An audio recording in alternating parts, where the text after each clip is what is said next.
பாத்தீங்கன்னா முதல்ல நம்ம வந்து ஈரல் வறுவல் தான் பண்ண போறோம். கொழுந்தியா வீட்டுல தான் இன்னைக்கு சாப்பாடு சொல்லியிருந்தோம்ல, இங்க வாங்க. ஈரலுக்கு 2 சோம்பு, சின்ன வெங்காயம், 2 வரமிளகா, கருவேப்பிலை போட்டு நல்லா பொன்னிறமா வதக்கணுங்க. வதக்குனதுக்கப்புறம் இந்த ஈரல் போட்டு வதக்கலாம். பெப்பர் போட்டு தான் பண்ண போறோம். பட்டை மிளகாய் பெப்பர் மட்டும் தான் வதக்க போறோம். ஏன்னா பொடுசுகள் சாப்பிடுவாங்க விரும்பி ஈரல், அதுக்காக. இந்த பக்கம் வதங்கக்கூடிய ஈரல், இஞ்சி பூண்டெல்லாம் வதங்கிடுச்சு. ஒரு துளி தான் இஞ்சி பூண்டெல்லாம். அடுத்து மீன் குழம்புக்கு நம்ம ரெடி பண்ணிடலாங்க. மீன் குழம்பு சொல்றேன் பாருங்க. ஒரு நெல்லிக்காய் சைஸ் புளி எடுத்துக்கங்க. புளி கரைச்சி வச்சுக்கோங்க. உப்பு புளி கரைச்சோன்னா உப்பு போட்டுருங்க, இல்ல புளி கடுத்து போயிருப்பாங்க. பாத்தீங்கன்னா இது குழம்பு தூளுங்க. மீன் குழம்புக்குன்னு அரைச்சிருக்கோம் தனியா, வெந்தயம்லாம் ஜாஸ்தியா போட்டு. இது அந்த அதுல ஒரு 4 ஸ்பூன் போட்டுட்டேன். இதுல பாத்தீங்கன்னா ஒரு 2 ஸ்பூன் உப்பு எல்லாம் போட்டு நல்லா அப்படியே கரைச்சி வச்சிடலாம். கொஞ்ச நேரம் ஊறணுங்க. கரைச்சு கை எரி எனக்கு, அதனால நான் கரண்டியிலே கரைச்சிடுவேன். கட்டி இல்லாம கரைச்சிக்கலாம். லேட் ஆயிடுச்சு, எங்க வீட்டுல எல்லாம் பசின்னு வேற பறக்குறாங்கப்பா. இந்த மாதிரி கரைச்சி வச்சிடலாம். ஈரல் கொஞ்சம் நல்லா வதங்கினதுக்கு அப்புறம் லைட்டா மஞ்சத்தூளுங்க, ஒரு சிட்டிக்கு மஞ்சத்தூள்.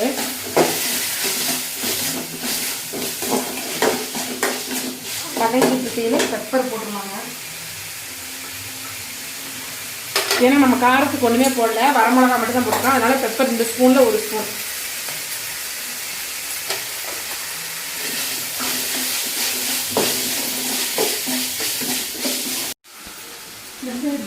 எண்ணெய் ஊற்றிக்கலாங்க. மேக்ஸிமம் நீங்க மீன் குழம்பு வைக்கிறப்ப நல்லெண்ணெய் ஊற்றி வச்சு பாருங்க. நல்லெண்ணெய் தான் சூப்பரா டேஸ்டா வரும். இவங்க வந்து ஆயில் தான் யூஸ் பண்ணுவாங்க கொழுந்தியா வீட்டில், அதனால நான் ஆயில் ஊற்றிருக்கேன். எப்பயுமே நல்லெண்ணெய் தான் ஊற்றிருப்பேன். சூப்பரா டேஸ்ட். எண்ணெய் காஞ்சோன்னா வெந்தயம், 2 சோம்பு, கடுகு 3 போட்டுருங்க. போட்டுட்டு சின்ன வெங்காயமும் பூண்டும் எத்தனை நறுக்கி வச்சிருக்கீங்க பாருங்க. சின்ன வெங்காயம் பூண்டும். வெந்தயம் கறிக்கிடக்கூடாது, போட்டுருங்க. நான் வந்து 1 கிலோ மீனுக்கு சொல்றேங்க. 1 கிலோ 1.25 கிலோ மீனுக்கு 1 கிலோன்னு வச்சுக்கோங்க அளவு. 3 எடுத்துக்கோங்க. நல்லா போட்டு வதக்கிக்கலாங்க. தக்காளி போட்டு பேஸ்ட் மாதிரி. நம்ம உப்பு பார்க்குற வேக விட்டு போட்டு காத்திலே காலி பண்ணிடுவோம். சரிங்களா? வெந்துருக்கு, இறக்கிடலாம். சூட்டோட வேற வாயில போட்டேன். பேஸ்ட் மாதிரி வதங்கிடுச்சுங்க. இங்க நல்லா வதங்கிடுச்சா? இப்போ நம்ம இந்த கரைச்சி வச்சிருக்கோம்ல உப்பு மிளகாய் தூள்லாம் போட்டு,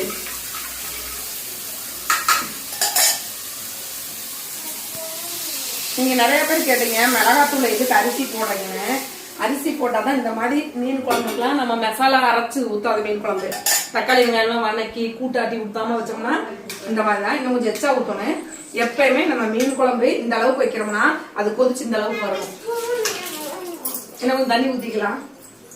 மீன் குழம்பு நம்ம வந்து இந்த அளவுக்கு வச்சிருக்கோம் பாருங்க. இன்னும் கொதிச்சு அது 1 இன்ச்சு கிட்ட இறங்கணும் வடச்சட்டியில. அப்பதான் குழம்பு டேஸ்ட் வரும். கொதிச்சு வத்துட்டுங்க. அதுக்கு தெரியல பாத்தீங்கன்னா மீன் பொரிச்சிடலாம். நம்ம மசாலா தடவி வச்சிருக்கோம்.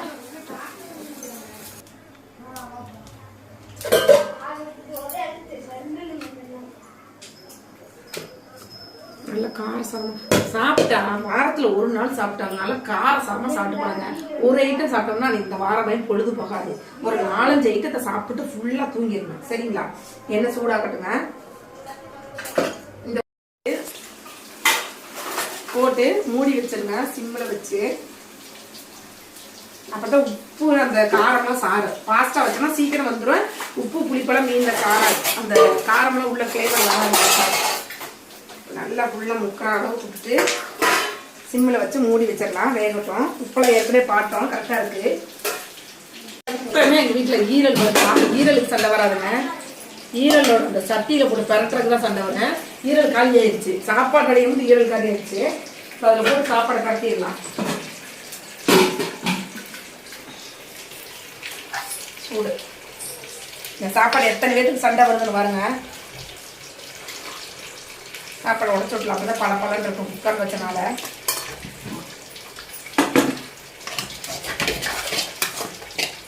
சூடா இருக்கு, கையில பனைய முடியாது. இங்க வாருங்க, இங்க வாருங்க.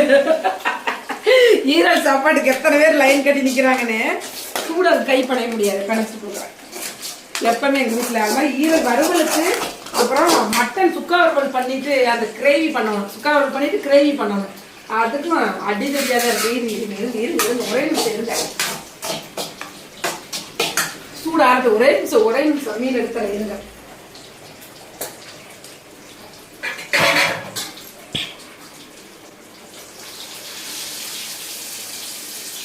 மீன் வச்சு நல்லா ஒவ்வொரு முட்டைங்க சின்ன குழந்தைக்கு தான் அவங்க அத்தை வர சின்ன பிள்ளையாட்ட நிக்கிறா.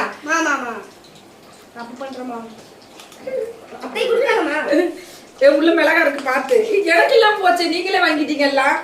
நீ பழையடே 2 ரவுண்ட் விட்டதானே. இல்ல சூப்பரா இருக்குங்க.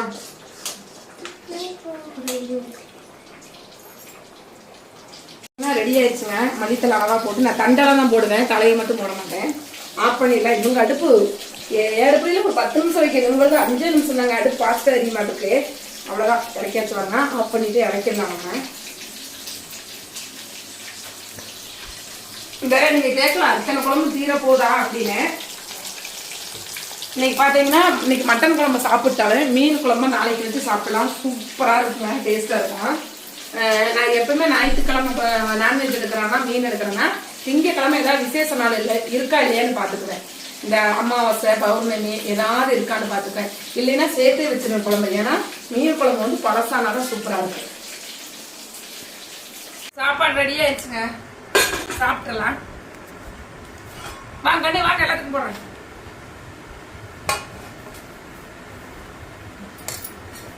இவங்க தட்டு நிறைய சாப்பாடு போட்டு அப்படியே தட்டு நிறைய கறி எடுத்து வச்சு மீன் ஒரு 2 பீஸ் வச்சுட்டு மட்டன் குழம்பு சாப்பிட்டு அப்புறம் மீன் குழம்பு சாப்பிட்டுக்கலாங்க. சரியா? நான் சாப்பிட போறேங்க. கண்ணு நீங்களும் போட்டு மீன் குழம்பு, இது மட்டன் குழம்பு, மீன் வறுவல், ரசம்.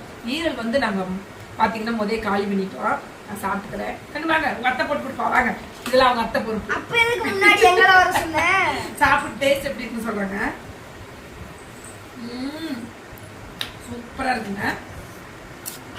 சரிங்க, நம்ம வீடியோ நம்ம சாப்பாடுலாம் எப்படி இருக்குன்னு பார்த்து கமெண்ட் பாக்ஸ்ல கமெண்ட் பண்ணுங்க. Okay, bye. நாங்க சாப்பிட போறோம். வாங்க, நீங்களும் சாப்பிடலாம்.